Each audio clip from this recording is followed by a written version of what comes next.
Nakita niyo to sa reels ko, guys. Sobrang dali lang to, guys. Kayang-kaya niyo, guys. Sundan na yung step by step, guys. Just keep on watching. Siyempre, magawa tayo ng video. Ganyan lang ang ating gagawin, guys.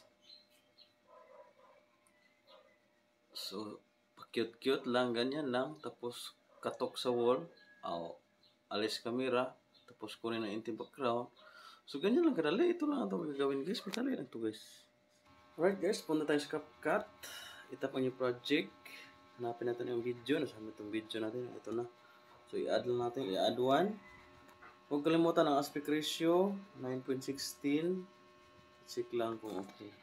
I-play lang video. Kasi hanapin natin yung pasimula na siya. Split lang. Tapos yung nasa unahan yan ang i-delete natin.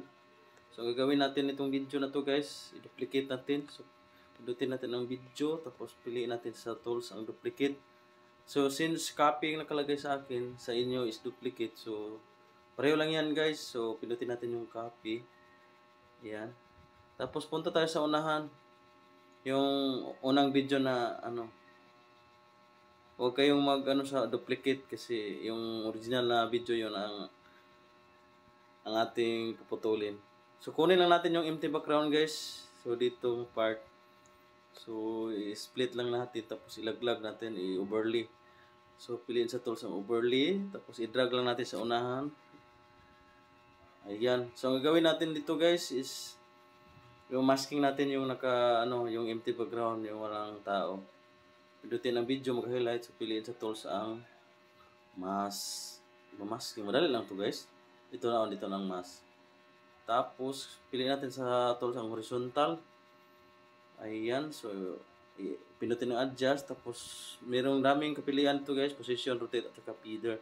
So since i-rotate mo natin yung yellow line, so play natin sa tools ang rotate. Ayan, so galawin natin yung yellow line.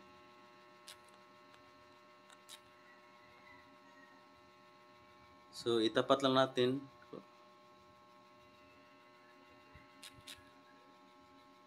Diyan. Tapos lagyan natin ng guys, feeder, guys, para hindi kita yung guhit. Siguro nasa 8 or 7. I-check lang kung okay na. Tapos parang madilim yung yung wall. So kailangan natin natin yung brightness niya. So pili tayo sa brightness. Pili na adjust. Pilitin ang brightness, mga konti lang, mga 7 7 yan. Pag okay na, so balik tayo dito. So ang gagawin natin, guys, yung naka-copy or dinoduplicate na video, yan ang ilaglag natin, overlay natin. So piliin sa tools ang overlay. Ayan. Tapos i-drag lang natin sa ibaba. Diba, tatlo na sila. So ang gagawin natin dito, guys,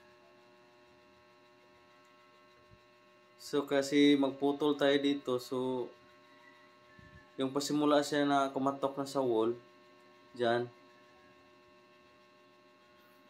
split natin, tapos yung nasa unahan, guys, yan ang i-delete natin, hindi na natin kailangan to.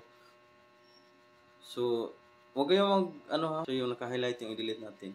So gagawin natin, guys, yung sa natitira nga video, guys, yan ang ating i-drag sa unahan, sa umpisa.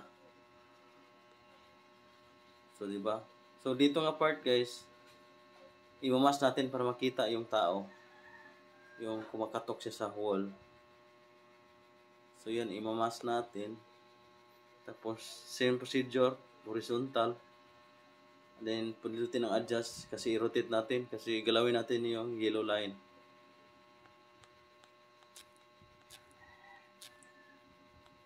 So itapat natin ang yellow line sa sa tabi ng kamay sa pagkatok. Siguro dyan. Tapos lagyan na ulit natin ng feeder. Kayo lang bahala mag-adjust kung saan nyo ilagay. Sa akin, sa 6 lang. Tapos ang gagawin natin, guys, since nalagyan na siya ng feeder, so dito magkakaroon siya ng diamond. So pindutin yung diamond. Automatic yan, guys. Pag galawin mo yung Yellow line guys, automatic yan malalagyan ng red na diamond. So dito, galawin na natin yung yellow line para malagyan siya ng keyframe. Tapos, so ito na guys. Oh. So i-check lang. So gagawin natin dito so kailangan natin putulin dito guys. So i-trim lang natin. Kasi i-speed natin para maganda yung pag-alis niya. Sa split. Tapos i-speed lang natin.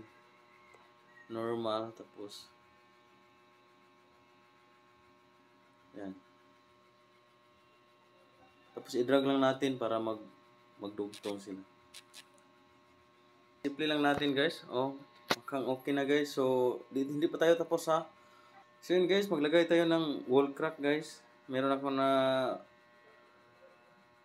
screen record galing sa YouTube yung wall crack. Kasi tapat natin ito pag pag katok natin sa wall. So pindutin ang plus, tapos i-tap siya, add 1. So piliin natin yung pasimula na siya. Baba lang yung kailangan natin. Ayun. So split, tapos i-delete. Then ilaglag natin guys, ibaba natin. Overlay lang natin, tapos i-drag natin sa ilalim ng ating video. Tapos ang gagawin natin ito guys, i-crop lang natin to. Edit, tapos crop.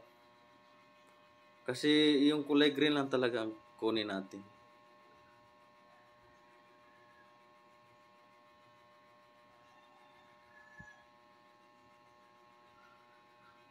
So pag okay na guys, i-check lang. Tapos ang gagawin natin guys, i-remove BG natin. Kasi tanggalan natin ng kulay green.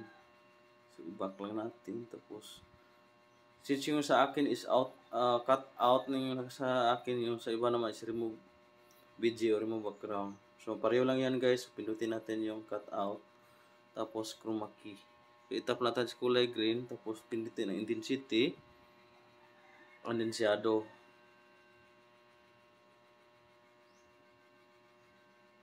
Ayan. So pindutin natin dito kasi mataas. Mahaba naman yun. Sobrang haba naman yan. So itapat lang natin. Tapos ang gagawin natin guys, i-rotate natin. So balik tayo sa edit. So rotate. Kasi itapat natin to sa sa wall. Kasi yung pagpasimula niyang kumatok.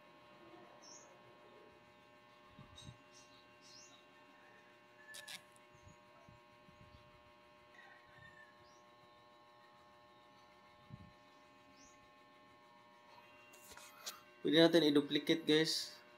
Para So duplicate lang natin. Yung sa akin is copy naman nakalagay dito. Duplicate lang natin. Tapos ibaba natin ulit. Ibaba natin.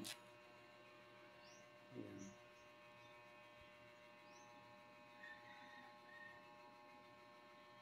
Para magpantay siya. I-rotate lang natin kasi rotate para magpantay siya guys.